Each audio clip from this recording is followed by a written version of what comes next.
alors au-delà du jeu de la semaine, c'est peut-être l'un des jeux de cette année 2015, The Witcher. Alors après, on ne sait pas ce que va nous réserver le 3 qui arrive bientôt et qui va certainement nous révéler des jeux. Où tu seras d'ailleurs, à l'E3. Où je serai avec mes cernes.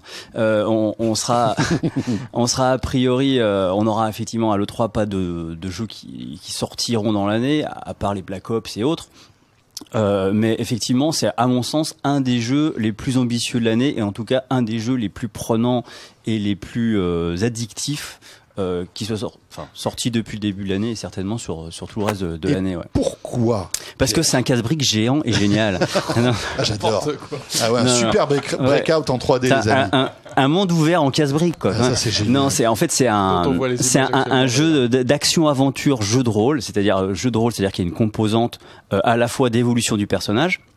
Et aussi, on a une vraie implication dans l'histoire. On fait des choix qui ont des répercussions sur ce qu'on va avoir à affronter ou ce qui se passera plus tard. Mais il y a de l'action, en fait. C'est un jeu. Bien sûr. Alors, pour recadrer un peu les choses, le héros, Geralt de Rive, si vous aimez ça, il y a des super bouquins à lire d'ailleurs. Bref, si le personnage est un sorceleur, grosso modo, c'est une sorte de mutant, c'est un humain mutant qui est dont le métier est d'être chasseur de monstres. Ouais. C'est-à-dire, il chasse les monstres, il va chasser les vouivres, il va chasser les vampires, il va chasser, voilà. Et il va de village en château et il vend ses services pour tuer les monstres. Alors, il se trouve parfois... C'est Ghostbusters, en fait. Voilà. Il se trouve parfois que les monstres ne sont pas qui on croit et que certains humains sont plus monstrueux que d'autres. Donc, il va aussi se mêler à l'histoire des hommes.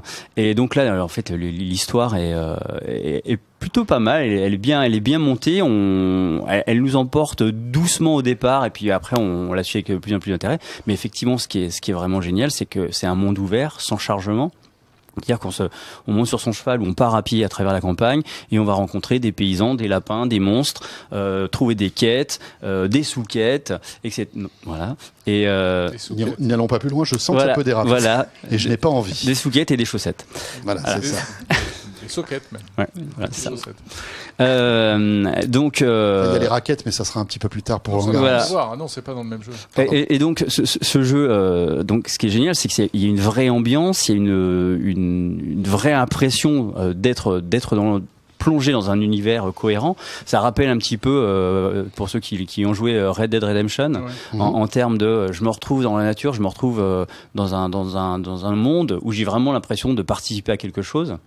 Et effectivement, ce qui est vraiment génial, c'est que la moindre action peut avoir des répercussions. Si on sauve quelqu'un et puis que finalement on se dit je vais plutôt prendre sa thune et qu'on le tabasse ou que on le menace un peu, il nous donnera pas une information qui nous faciliterait vachement la tâche plus tard, etc., etc. Donc toujours, on est un petit peu à devoir faire le choix. Alors d'ailleurs, le personnage, son motto, c'est un petit peu entre deux mots, choisir le moindre. Il est toujours dans cette optique-là. Et effectivement, le joueur très rapidement se retrouve aussi dans cette situation de dire. Là, si je veux essayer d'arriver au bout de ma quête et faire le moins de mal possible ou le plus de bien possible, quel choix je dois faire à quel moment? Eric ? Oui, je suis accro à ce jeu. Oui, c'est difficile de pas être accro à partir du moment où on est fan de jeux de rôle, comme je le suis depuis longtemps. C'est peut-être le jeu de rôle, c'est sûrement le jeu de rôle de l'année. Puis graphiquement, ça a l'air graphiquement sublime. C'est super. On a vu des images là. Ouais, c'est pas mal. Alors c'est quand même Pierre qui est un joueur PC le sait très bien. C'est plus beau sur PC que sur console. Ouais, tout à fait. Précisons qu'il est disponible que sur la nouvelle génération de consoles. Xbox One et PlayStation 4, l'Xbox 360 et PS3 sont oubliés. Effectivement, ça demandait quelques compromis graphiques. Combien d'heures de jeu? Si on veut vraiment tout faire, se balader, on peut compter une centaine d'heures de jeu et plus. Ouais. Il y a tellement de ramifications. Après, ça dépend si on est complétiste ou pas, on va dire. Voilà. Vous vous baladez, vous allez avoir un trésor qui va être protégé par 4 monstres. Alors vous allez vous récupérer le trésor. Après ce trésor, vous pouvez les démonter, ce qu'il y a dedans pour le revendre. Puis après refaire une arme. Enfin voilà, c'est un vrai jeu de rôle. Un système de crafting assez intéressant. C'est juste gigantesque. Et c'est vrai que c'est juste un plaisir de jouer à ça, quoi. voilà. Donc et en plus c'est fidèle au livre dont c'est tiré. Donc voilà, c'est juste ça donne parfait. Envie et vous êtes plusieurs pour à ceux qui ont réagir connu sur les deux premiers volets et qui avaient un petit peu peur du système de combat qui était dans le premier un petit peu trapu parce qu'il fallait jongler entre 3 styles, il fallait sortir à la bonne arme au bon moment. Là maintenant c'est dans la lignée du deuxième beaucoup plus fluide. On n'a plus cette notion quasi pas tour par tour, mais on est vraiment dans une action continue où il faut faire attention à ses déplacements, bondir de l'un à l'autre, c'est beaucoup plus dynamique. Et c'est vrai que les combats contre les brigands ou contre les monstres jouent un rôle essentiel dans l'histoire, parce que c'est comme ça qu'on progresse et c'est comme ça qu'on va faire progresser son personnage aussi.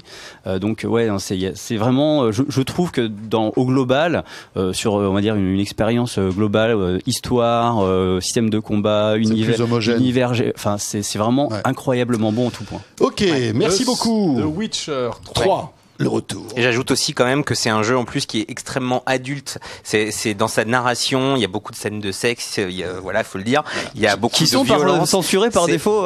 Oui, c'est ce qu'on a. Mais c'est un jeu qui est aussi très bien raconté, aussi pour ça parce que c'est un jeu qu'on on s'attend pas forcément à ça. Ah non, mais là je pense qu'on pourrait partir tranquillement. Bon, sortez, on continue. Baisser un peu la lumière. D'ailleurs, c'est pour 3 heures sur Witcher. Ce qui nous a donné envie aussi d'en parler, c'est que je crois que c'était aujourd'hui ou hier, Éric Le Boulot est arrivé au labo en disant il y a des scènes de sexe dans The Witcher. Je crois que c'est ça. C'est pas moi qui dis ça. C'est pas toi. D'accord. C'est pas ça. C'était pas toi. Moi je sais pas. Il y a une Bérangère qui est pas loin, qui est dans ce studio, qui m'aurait dit ça. Donc je sais pas. Moi je. Oui, ce que je lui ai dit par contre, c'est de faire attention à ce qu'elle mettait sur l'écran parce qu'effectivement, il y a quelques décapitations qui peuvent faire un peu mal. Ça c'est pas du sexe. Ça, c'est... Chacun fait ce qu'il veut. Ok, d'accord, ok. On va arrêter là. Qu'on passe à autre chose. Touk. Bon, merci beaucoup, messieurs.